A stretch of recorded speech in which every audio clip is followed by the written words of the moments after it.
Hello friends, இன்றைக்கி நம்ம கல்யாண வீட்டெல்லாம் தேங்காய் போட்டு செய்கிற வாழைக்காய் பொரியல் எப்படி சிம்பிளாக செய்கிறதுன்னு பார்க்கலாம் வாங்க. அதுக்கு வாழைக்காயை ஃபஸ்ட்டு வேக வைக்கணும். அரை வேக்காட்டுக்கு வேக வைக்கணும். அதுக்கு உப்பும் மஞ்சத்தூளும் போட்டு வேக வச்சு தனியாக எடுத்து வச்சுருக்கேன்.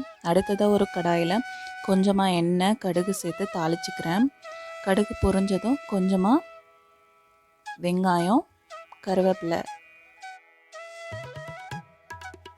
வெங்காயம் நிறம் மாறினதும் நம்ம வேக வச்சுருக்க வாழைக்காயும் இதோடு சேர்த்துட்டு அதோட ஒரு 2 ஸ்பூன் கறி மசால், ஒரு அரை ஸ்பூன் மிளகாய்த்தூள் சேர்த்து கிளறி விடுங்க.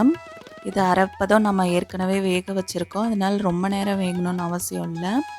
ஒரு கொஞ்ச நேரம் ஒரு 10 நிமிஷம் வெந்தாலே ஒரு அரை மூடி தேங்காவை மிக்சியில் போட்டு கிரைண்ட் பண்ணி எடுத்திருக்கேன்.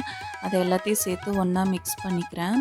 இப்போ பார்த்திங்கன்னா லைட்டாக அடி பிடிக்கிற மாதிரி இருந்ததுன்னா கொஞ்சமாக தண்ணி தெளிச்சுக்கோங்க.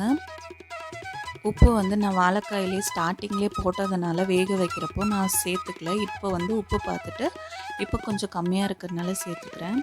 இப்போ வாழைக்காயை உடைச்சி பார்த்தோம்னா இப்படி 4 3 உடையணும். இப்போ நம்ம வாழைக்காய் பொரியல் ரெடி.